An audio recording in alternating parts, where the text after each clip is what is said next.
Selamat pagi, Shalom, God's Lovers. Bertemu lagi dalam program WFH, Words from Heaven. Di tema pagi ini, kita sama-sama akan merenungkan tema Kita Sudah Menang.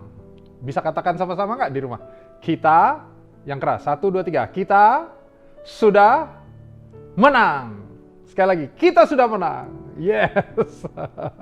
Wah. Saya berharap nggak terlalu kencang ngomongnya, nanti tetangga bingung ya. Ini ada yang teriak-teriak kita sudah menang ya. Tapi mari kita buka pembacaan Alkitab kita di 1 Korintus 15 ayat 51 sampai 58. Sesungguhnya aku menyatakan kepadamu suatu rahasia. Kita tidak akan mati semuanya, tetapi kita semuanya akan diubah dalam sekejap mata, pada waktu bunyi nafiri yang terakhir, sebab nafiri akan berbunyi dan orang-orang mati akan dibangkitkan dalam keadaan yang tidak dapat binasa dan kita semua akan diubah. Karena yang dapat binasa ini harus mengenakan yang tidak dapat binasa, dan yang dapat mati ini harus mengenakan yang tidak dapat mati. Dan yang dapat binasa ini mengenakan yang tidak dapat binasa, dan yang dapat mati ini mengenakan yang tidak dapat mati. Maka akan genaplah firman Tuhan yang tertulis, maut telah ditelan dalam kemenangan. Hai maut, di manakah kemenanganmu? Hai maut, di manakah sengatmu? Sengat maut ialah dosa, dan kuasa dosa ialah hukum Taurat. Tetapi syukur kepada Allah yang telah memberikan kepada kita kemenangan oleh Yesus Kristus Tuhan kita. Karena itu saudara-saudaraku yang kekasih, berdirilah teguh, jangan goyah, dan giatlah selalu dalam pekerjaan Tuhan. Sebab kamu tahu bahwa dalam persekutuan dengan Tuhan, jerih payahmu tidak sia-sia. Demikianlah pembacaan firman Tuhan. Berbahagialah kita yang bukan hanya mendengar, tapi juga merenungkan dan melakukannya. Puji Tuhan. Nah, perenungan kita itu ada di pertanyaan-pertanyaan ini, saudara. Kadang tuh hidup kita ternyata masih gagal ya, saudara. Tapi kenapa disebut pemenang ya? Kok kita sebagai seorang percaya kadang-kadang bisa bilang, aku nih menang, aku nih pemenang. Bahkan ada lagunya ya, lebih dari pemenang, nah, gitu. Kenapa kita disebut pemenang? Bahkan kadang-kadang kita merasa ada masanya kita lagi down banget dan kita merasa hidup kita penuh kegagalan. Bagaimana kita bisa disebut pemenang? Apa yang konteks Alkitab ini terangkan mengenai kemenangan? Bapak, Ibu, Saudara, ayat-ayat yang tadi kita baca merupakan ayat-ayat yang menurut saya luar biasa dan mengubahkan hidup saya. Kenapa? Karena ayat-ayat tadi mengemukakan bahwa memang menurut daging kita, dalam kedagingan kita, kita itu sering kalah, iya.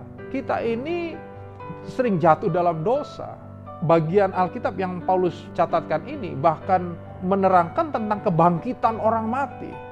Tapi yang menariknya, kebangkitan orang mati dalam hidup yang kemenangan itu dilandaskan. Nah, perhatikan ini, dilandaskan bukan kuat dan gagah kita. Bukan karena prestasi kita. Bukan yang lain, tapi ini dilandaskan oleh kemenangan Kristus. Itu yang Allah lihat ada dalam kita. Untuk itu makanya baiklah kita mempunyai kemenangan Kristus itu dalam kita dengan menerimanya sebagai Tuhan dan Juru Selamat. Ada yang cuma pingin menerima dia sebagai Juru Selamat aja. Yang penting aku selamat. Tapi ini satu paket, saudara, Tuhan dan Juru Selamat. Menerima dia sebagai Tuhan artinya menerima dia sebagai penguasa hidup kita. Saat kita menerima dia sebagai Juru Selamat yang menyelamatkan jiwa kita, hidup kita daripada dosa dan masuk kepada kekekalan, kita juga menerima dia sebagai Tuhan. Artinya kita menerima dia menguasai hidup kita. Haleluya. Menguasai keputusan-keputusan kita. Menguasai emosi kita, katakan amin. Ya, mungkin ada orang yang, aku tuh Pak kalau udah marah, tidak terkendali. Mari kita belajar, jadikan dia sebagai Tuhan. Supaya Tuhan yang mengendalikan hidup kita. Dan kita bisa mensubmit semua yang dalam hidup kita di bawah kaki Kristus. Amin ya saudara. Aku Pak suka nggak terkendali. Nah, jangan-jangan kita yang nggak menjadikan dia sebagai Tuhan, yang mengendalikan hidup kita. Oh, hari ini melalui pembacaan firman Tuhan, kita harus ketahui bahwa keselamatan kita nggak gratis, saudara. Ya, mahal harganya keselamatan kita itu. Kita nggak sanggup bayar, makanya Tuhan yang bayarkan buat kita. Dia bayar, dia tebus kita, supaya kita menerimanya melalui dia, melalui Kristus. Tapi keselamatan itu sendiri mahal. Dia yang sudah membayarnya, menebus kita, supaya kita menerima keselamatan itu dan ada bersama-sama dengan dia. Menang bersama dia. Jadi kalau kita sekarang menang, pastikan bahwa kita menang dalam Kristus.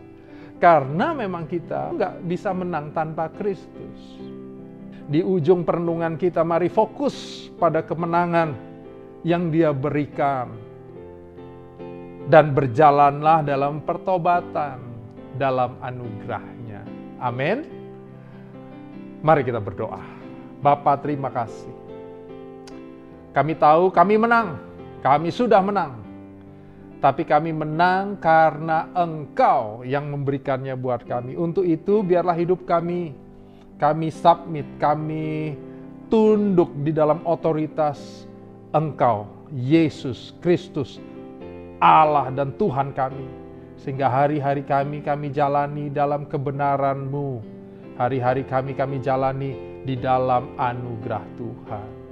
Terima kasih Bapa, berkati dimanapun kami berada. Biarlah terutama hari ini Tuhan, kami boleh memulai suatu hidup yang senantiasa dalam pertobatan, dalam rencana-Mu. Dalam nama Tuhan Yesus, sama-sama katakan, amin. Haleluya.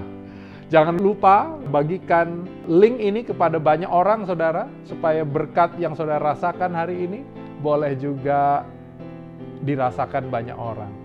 Tuhan Yesus memberkati.